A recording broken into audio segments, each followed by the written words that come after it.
인턴의 시선에서 현직자를 파헤친다. 인턴 뷰. 인터뷰 진행자 정세린입니다. 어리둥절, 우당탕탕 정신없었던 막내 시절을 지나서 무려 3년이 지난 주니어 선배들의 회사 생활을 탐구해보았습니다. 지금 바로 파헤쳐보시죠. 6층의 왕자님을 모셔왔습니다. 새로운 게스트 성규원 기자님 소개합니다. 먼저 자기소개 부탁드립니다. 네, 저는 왕자는 아니고요. 그냥 UBC에서 지금 사회부랑 스포츠 담당하고 있는 3년차 평범한 기자 성규원이라고 합니다. 처음에 방송 기자를 해야겠다 생각하게 된 그 계기가 어떻게 되는지 궁금해요. 사실 그냥 단편적으로 기자라는 직업이 멋있어 보였고요. 미디어에서 많이 비춰지는 모습처럼 되게 치열한 재난 현장 아니면은 섣불리 뭔가 남들이 할 수 없는 질문을 해야 되는 그런 직업이라는 데 매력이 있었고, 하루하루 다른 그런 매력이 있어가지고 어디에 얽매이지 않을 수 있는 직업이라는 게 가장 매력이지 않았나 싶습니다. 그러면 지금 이제 3년이나 되었으니까 그동안 기자 생활을 하면서 겪었던 진짜 수많은 일들이 있었을 것 같아요. 그 중에서 가장 인상 깊었던 일 하나 말씀해 주실 수 있나요? 사실 매일매일이 자극의 끝이라 가지고 매일매일 매일매일 너무 재밌고, 최근에 이제 울산 울주군에서 큰 산불이 거의 일주일 동안 이어졌었는데, 그때 이제 막 카메라 장비 이런 거 같이 선배들이랑 들고 막 산도 오르고, 진짜 바로 뒤에 이렇게 불길이 휘몰아치는데 거기서 이렇게 마이크 잡고 있고 막 이런 일이 있었는데요. 그때 이제 산불 현장을 일주일 동안 돌아다니다 보니까 저를 맨날 케어해 주시는 미용실 선생님께서 머릿결이 왜 이렇게 되셨냐고 하시더라고요. 그래서 그러면 다 탄 건가요, 머리가? 그쵸, 머릿결이 좀 만지자마자 아시더라고요. 그런 것처럼. 하지만 산재는 못 받았고요. 그냥 그렇게 다양한 일들이 있습니다. 사실 기자라는 직업은 동일한 업무를 반복해서 오는 매너리즘보다는 매일매일이 변수잖아요. 계획적이지 않은 상황이 이어질 때는 스트레스 안 받으셨나요? 제가 원래 굉장히 계획형인 인간이었는데 직업을 하면서 제 자신을 좀 개조를 한 것 같아요.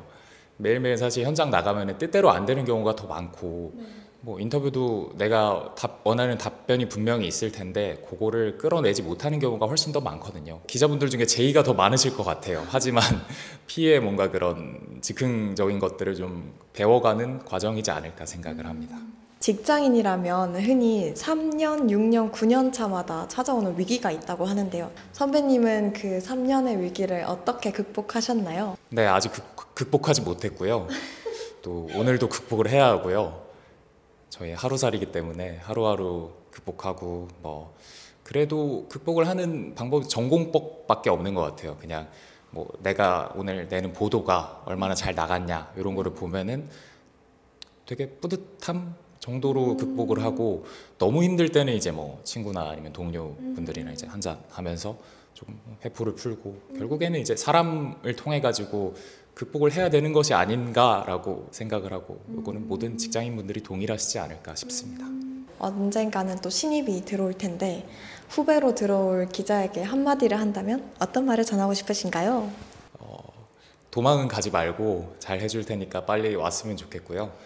언제가 될진 모르겠지만 일단 지금은 많이 놀고, 또 들어오면은 기자는 어찌됐든 질문을 얼마나 좋게 하냐가 관건인 직업인 것 같아서 그런 생각들을 좀 많이 해보고, 기자가 되면 하루하루 많이 치일 테니까 지금 시기에 할 수 있는 많은 것들을 해보고 또 생각도 많이 해보고 나중에 빨리 봤으면 좋겠습니다. 2층에서 인플루언서를 맡고 있는 우리 윤종민 PD님 만나뵙습니다. 안녕하세요. 반갑습니다. 먼저 자기소개 부탁드립니다. 네, 2층에서 인플루언서를 맡고 있고 노예를 맡고 있습니다. UBC 울산방송에서 사업국 PD를 하고 있는 윤종민 PD입니다. 반갑습니다. 오늘 소개에 사업국 PD라고 해주셨는데 기본적으로 방송을 만드는 PD랑은 어떤 게 다른 건가요?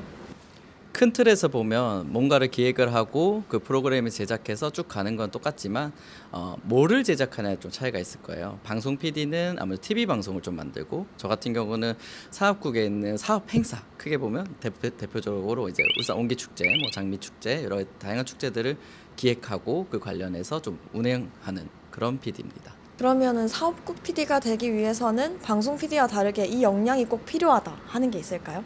아무래도 이제 방송 PD 같은 경우는 이제 TV 프로그램을 만들기 위해서 여러 가지 TV 프로그램 공법이라든지 여러 가지 이제 많은 아이템들을 좀 찾아야 된다면 사업 PD 같은 경우는 아무래도 사람들이 좀 많이 좋아하는 행사들 그리고 이미 뭐 가족들 연인들이 이제 주말에 또 시간을 할애해서 올 수 있게끔 좀 하는 이제 그런 행사에 대한 좀 재미를 좀 알 수 있는 그런 눈이 필요하다고 봅니다.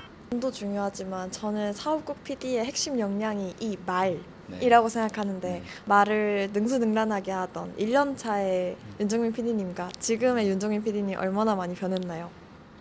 좀 많이 변했죠. 이제 뭐 처음에는 카메라 앞에서는 당연히 말도 못했고 누구 앞에서 제안서 발표도 못했고 덜덜 떨면서 했었는데 그거를 제가 연습하기 위해서 항상 카메라를 켜놓고 혼자 얘기해보고 예, 거의 아나운서 준비하는 거 비슷하게끔 물론 아나운서보다는 덜했겠지만 네네 그랬습니다. 네. 회사를 다니는 직장인들에게 369 위기라는 게 있잖아요.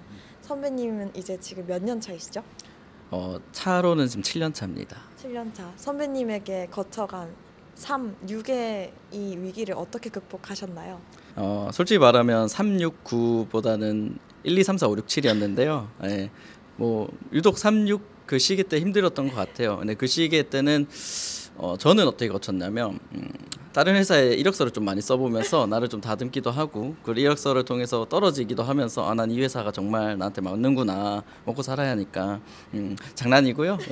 그 위기 때 사실 내가 하는 업무에 대한 좀 사명감 그거 하나로 좀 버텼죠. 예. 그래서 이제 많은 이런 위기가 오시는 분들에게 해주고 싶은 말은 지금 이 회사를 때려친다고 내 삶이 더 나아지진 않습니다. 그래서 좀 버티시고 좀 연차를 쌓아서 또 경력을 쌓으신 다음에 좀 내가 하는 일에 사명감을 가지시면 좀 오래 버틸 수 있는 비결이 아닐까 싶습니다. 미래에 사업국 PD로 들어올 후배에게 한마디를 한다면 어떤 말 전하고 싶으세요? 오지 마세요. 개고생합니다. 예, 쉬운 길 놔두고 어렵게 오지 마세요. 미래 오신 분들에게 해줄 말은 아무래도 조금 이런 좋은 프로그램을 만드는 것도 되게 중요하고요. 좋은 사업 행사를 또 만들어서 시민들에게 보답하는 게 중요합니다. 어떤 뭐 돈을 바라기보다도 이제 시민들에게 봉사한다는 느낌으로 책임감과 사명감을 가지는 후배가 들어왔으면 좋겠습니다. 감사합니다. 네. 인터넷 시선에서 현직자를 파헤친다. 다음 주 금요일 입시에서 만나요. 재밌어요. 하고 싶으면은 해보는 거 추천. 근데 나도 진짜 진지해질 것 같은데? 제가 되게 좋아하는 PD님이 제가 지망생일 때 자소서 쓸 때 고민할 때 해준 말인데 저는 약간씩 힘든 일이 있을 때마다 떠올리는 말이 있어요. 하지 말아야 될 100가지 이유가 있겠지만 네. 너무 힘들거나 이러지만 꼭 해야 하는 한 가지가 있으면 도전해라고 했거든요. PD를. 근데 저는 그거를 계속 떠올리면서 일을 하고 있어요. 무슨 일을 선택하든 너 내 동료가 되라.